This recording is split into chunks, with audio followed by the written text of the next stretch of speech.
Hello everyone, good morning. আমার নতুন আরও একটি ভিডিওতে তোমাদের সবাইকে জানাই অনেক স্বাগত আর অনেক ওয়েলকাম। এখন হচ্ছে সকালবেলা, বাজে হচ্ছে এই যে 8টা। তো আজকের ভিডিওটা এখন থেকে স্টার্ট করছি। আর আমি দেখো বাইরেই দাঁড়িয়ে আছি। তোমাদের দাদাভাই সবে মাত্র গেল ডিউটিতে, সেই জন্য গেট লাগিয়ে বাইরে দাঁড়িয়েছিলাম। তো বাইরে থেকেই ভিডিওটা স্টার্ট করে দিলাম। তো ভাবলাম চলো ভিডিওটা এখন থেকে স্টার্ট করি। আর সকালে ব্রেকফাস্ট করাও কিন্তু হয়ে গেছে। তোমাদের দাদাভাইয়ের সঙ্গে আমিও ব্রেকফাস্ট করে নিলাম। আর ছেলে হচ্ছে এখনো পর্যন্ত ঘুমাচ্ছে।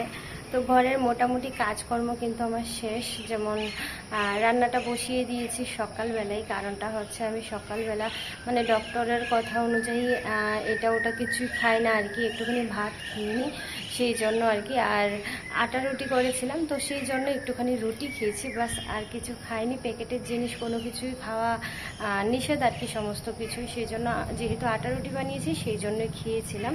তো সকালবেলা যেহেতু একটুখানি ভাত খেয়ে নিই, এই তো 9:30 10টার দিকে, সেই জন্য কিন্তু রান্নাটা বসিয়ে দিয়েছি। ভাত আমার অলরেডি হয়েও গেছে। তো এখন সবজিগুলো রান্না করব আর কি। তো ছেলে ঘুম থেকে ওঠার আগেই আমি চেষ্টা করি রান্নাবান্নাটা সেরে নেওয়ার, কারণ ওকে নিয়ে প্রচুর প্রবলেম হয়। তারপর ও ঘুম থেকে উঠলে ওকে ফ্রেশ করাও, ব্রেকফাস্ট করাও, তারপর হচ্ছে ওকে একটুখানি পড়তে বসাই। সেই জন্য ও ঘুম থেকে ওঠার আগেই চেষ্টা করি রান্নাবান্নাটা সেরে ফেলার। তো যাই হোক, ভেবেছিলাম ও ঘুমে থাকতে থাকতে স্নানটা সেরে নেব, তারপর নয়তো রান্নাটা করব। কিন্তু কি বলো তো, ময়লার গাড়ি এখনও আসেনি, ময়লাটা ফেলতে যাব, সেই জন্যই বসে আছি। তো ময়লাটা ফেলে এসে একদম স্নানটা সেরে নেবো আর কি, সেই জন্যই বসে আছি। তো যাই হোক, চলো আজকে সারাদিন কী করি না করি সমস্ত কিছু তোমাদের সঙ্গে শেয়ার করব। আই হোপ আজকের এই ভিডিও দেখতে তোমাদের সবার অনেক ভালো লাগবে। তো চলো পুরো ভিডিওটা কন্টিনিউ দেখতে থাকো। তোমাদের সঙ্গে কথা বলার পর কিন্তু টুকটাক যে কাজকর্মগুলো বাকি ছিল সেগুলোই করছিলাম। হঠাৎই আওয়াজ শুনতে পাই যে ময়লার গাড়ি চলে এসছে। তো ওইটাই ফেলতে চলে গেছিলাম। ওইটা ফেলে এসে ভালো করে বাস্কেটটা ধুয়ে দিয়ে তারপর ওই যে দেখো সাইডে কিন্তু আমি এটা উল্টে রেখে দিয়েছি শুকানোর জন্য। প্রচুর পরিমাণে কিন্তু রোদ উঠেছে। তারপর কিন্তু আর দেরি না করে সোজা চলে গেলাম স্নান করতে। স্নান টান সেরে এখন এই যে দেখো কাপড়গুলো মেলে দিচ্ছি। আর তোমরা হয়তো ভাববে ভিডিওটা এইরকম কেন। আসলে কি বলতো, আমার বাবাই কিন্তু ভিডিওটা বানিয়ে দিয়েছে। আর ও তো অনেকটা ছোট্ট, তাই জন্য কিন্তু ক্যামেরাটা ঠিকঠাক ধরতে পারছে না। তোমরা দেখে হয়তো বুঝতে পারছো, তাও যতটা করেছে অনেকটাই বেশি। তো যাই হোক, এইখানে দেখো কাপড় চোপড়গুলো শুকাতে দিয়ে সোজা চলে এসেছি আমি সিঁদুর টিপ পরতে। আর আমি কিন্তু টিপটা অত পরি না, কারণ তোমাদের দাদাভাই হচ্ছে ভালোবাসে না, আমাকে নাকি টিপ পরলে একদমই ভালো লাগে না, ও যেটা বলে আর কি। সেই জন্যই কিন্তু আমিও টিপ পরি না, শুধুমাত্র মাঝে মধ্যে ইচ্ছে হলেই পরি। আর কোথাও বেড়াতে গেলে যখন শাড়ি পরি তখনই পরি। আমি নর্মাল যদি বাড়িতে টিপ পরে রাখি, ও বলে কেমন একটা লাগে, তোমাকে ভালো লাগে না টিপ পরলে, সেই জন্যই কিন্তু পরা হয় না। তো যাই হোক, এইখানের ভিডিওটা কিন্তু আমার বাবাই করে দিচ্ছে, কারণ ওই আমার একমাত্র ভিডিও করার স্ট্যান্ড বলতে পারো। মানে ওকে ধরিয়েই একটু ভিডিওটা বানাতে পারি, না হলে এইখানটায় তো আর স্ট্যান্ড নেই। তো কদিন পর যেহেতু চলে যাব, তাই জন্য কিন্তু কেনা হচ্ছে না, কারণ এখান থেকে বাড়িতে নিয়ে যাওয়া তো অনেক প্রবলেম, সেই জন্যই কিন্তু কেনা হচ্ছে না। অলরেডি বাড়িতে কিন্তু আমার একটা স্ট্যান্ড আছে, সেই জন্যই আরও কেনা হচ্ছে না, আর নিয়ে যাওয়াটা বড় প্রবলেম। তো যাই হোক, তারপর কিন্তু স্নান টান সেরে রান্নাবান্নাও আমি একদম সেরে নিয়েছি। রান্নাবান্না করার পর ঘরটা আবারও ভালো করে ঝাড় দিয়ে নিচ্ছি, কারণ সকালে কিন্তু আমি একবার ঝাড় দিয়েছি, তাও আবার একটু একটু নোংরা হচ্ছে, কারণ বাবাই তো ছোট্ট, ও খেলা করে ঘরের মধ্যে এইটা ওটা। বাইরে থেকে আবার পাতা নিয়ে এসেছিলো, পাতা দিয়ে রান্নাবাটি খেলা করেছে, তো ঘরটা অনেকটাই নোংরা হয়েছিল। তো ভাবলাম চলো একটুখানি ঝাড় দিয়ে দিই আবার। নিজের সংসারটাকে নিজেই এখন একা হাতে কিন্তু সামলাতে হচ্ছে। আর নিজের মতো করে সাজিয়ে রাখতে কিন্তু আমি বেশ পছন্দ করি। এইসব কাজ করতে কিন্তু আমার একদমই প্রবলেম হয় না, কারণ আমি বাড়িতেও নিজের হাতেই আমার সংসারটাকে সামলাতে হয়েছে, আর এইখানটায় এসেও একা হাতেই করতে হচ্ছে। ওইখানে আর এইখানের মধ্যে পার্থক্য একটাই, এখানে আমার বরমশাই আমার কাছে আছে, আর ওইখানটাই হচ্ছে আমার শ্বশুর শাশুড়ি মা ছিল, কিন্তু বরমশাই তো আর বাড়িতে থাকতো না। সেটাই আর কি, আমি কিন্তু একাই আমার সংসারটাকে সামলাতে হচ্ছে, যেমন রান্না বান্না সব কিছুই আমি একা হাতেই করতাম। তো যাই হোক, বেশি বকবক করছি না। এই দিকটাই দেখো, ফ্রিজটা এইখানটায় একটা কোনায় রেখেছিলাম। হঠাৎ করে যেহেতু এক জায়গা থেকে আরেক জায়গায় এসেছি, এমনিতেই কদিন জার্নি হয়েছে, প্রচুর অসুস্থ হয়ে গেছিলো শরীর, তো ঠিকঠাক করে কাজকর্মগুলো করতে পারছিলাম না। কোয়ার্টারে এসেছি 3-4 দিন হয়েছে, তো এখন আস্তে আস্তে সব কিছুই কিছুই আমি নিজের মতো করে সাজিয়ে গুছিয়ে নেব। আর সব কিছুই কিন্তু আমাকে একা হাতেই করতে হচ্ছে, কারণ বরমশাই একদমই টাইম পাচ্ছে না, সেই জন্য। এখন হচ্ছে করব এই যে আনলাটা, এটা হচ্ছে ওই ঘরে নেব।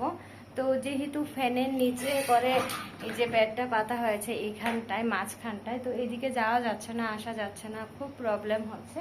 সেই জন্য ফ্রিজটা কিন্তু ওই ঘর থেকে এইখানটায় নিয়ে এসেছি, আর ওই ঘরে হচ্ছে এটা রাখবো, মানে জায়গাটা ঠিক হবে সেই জন্যই আর কি। তো চলো দেখি একা একা পারি কি না এটাকে আলগি দিয়ে নিতে, না কি প্রবলেম হয়, চলো দেখা যাক। তোমাদের দাদাভাই বাড়িতে নেই, ও টাইম পাচ্ছে না, তাহলে তো একটুখানি help করে দিল। আচ্ছা ঠিক আছে, তুমিও নেবে। তো বাবাই কিন্তু ক্যামেরা করে দিচ্ছে আমাকে, ভিডিওগুলো বানিয়ে দিচ্ছে যতটুকু পারছে।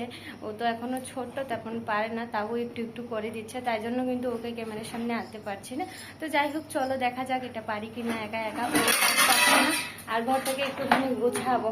এই যে ঘরটা কেমন একটা হয়ে আছে, ভালো লাগছে না আমার আর। তো ও যেহেতু সময় পাচ্ছে না, আমাকেই করতে হবে আস্তে আস্তে, সেই জন্য আর বসে থেকে লাভ নেই। তো চলো নিজের মতো করে গুছিয়ে নিই, আর এটা এখান থেকে সরাই সবার আগে। এটার জন্য প্রচুর প্রবলেম হচ্ছে, এদিকে ঢুকতেই পারছি না। অ্যাকচুয়ালি আমাদের বেডরুম কিন্তু ওই রুমটা যেটাতে আমি এখন আনলাটা নিয়ে রাখবো, কিন্তু ওই ঘরে না এত পরিমাণে গরম যে কি বলবো, ভালো করে একটা জানালাও নেই, আর ফ্যানটাও যেন একদম ঘুরেই না, আস্তে আস্তে ঘুরে, প্রচুর পরিমাণে গরম। আর এই ভিডিওটা কিন্তু বেশ কিছুদিন আগে, সেই জন্যই কিন্তু গরম ছিল। এখন তো প্রায় ঠান্ডা পড়েই গেল, তো তখন কিন্তু গরম ছিল বেশ। তাই আমরা দুজনে মিলেই ভাবলাম যে এই ঘরটাই হচ্ছে আমরা বেডরুম বানিয়ে নিই, আর ওই ঘরটা ড্রয়িং রুম বানিয়ে নিই।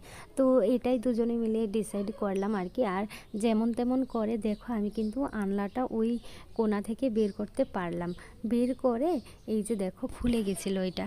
আর এত পরিমাণে মানে প্রবলেম হচ্ছিল এটা লাগাতে, যে কি বলবো, আমি ঠিকঠাক লাগাতেই পারছিলাম না। শেষমেশ কিন্তু আমি ওই ঘরে নিয়ে জায়গায় রেখে দিয়েছি, কিন্তু ওই স্ট্যান্ডের একটা কোণা কিন্তু আমি লাগাতে পারিনি। তো বরমশাইয়ের জন্য রেখে দিয়েছি ওইটা আমি, ও আসলে লাগিয়ে দেবে ঠিকঠাক। তো কাজ করার পর এত পরিমাণে গরম লাগছিল, তো ভাবলাম চলো একটা গ্লাস জল খেয়ে নিই। আর এইখানটায় কিন্তু আমি গ্লাস নিয়ে আসিনি, এইখানটায় যে গ্লাসগুলো তোমরা দেখতে পাচ্ছ, কাপ গ্লাস তারপর বাটি অনেকগুলো সেট দেখতে পাচ্ছ, এখানটায় আমি গুছিয়ে রেখেছি। এগুলো কিন্তু গেস্ট রুমে সব কিছুই থাকে মোটামুটি, তো বাড়ি থেকে কোনো কিছু নিয়ে আসতে হয় না, কারণ আমরা তো আর বেশি দিন থাকবো না, আমরা শুধুমাত্র গেস্ট রুমেই কয়েক মাস থাকবো, সেই জন্যই কিন্তু কোনো কিছু নিয়ে আসতে হয়নি, সব কিছুই এখানটায় ছিল।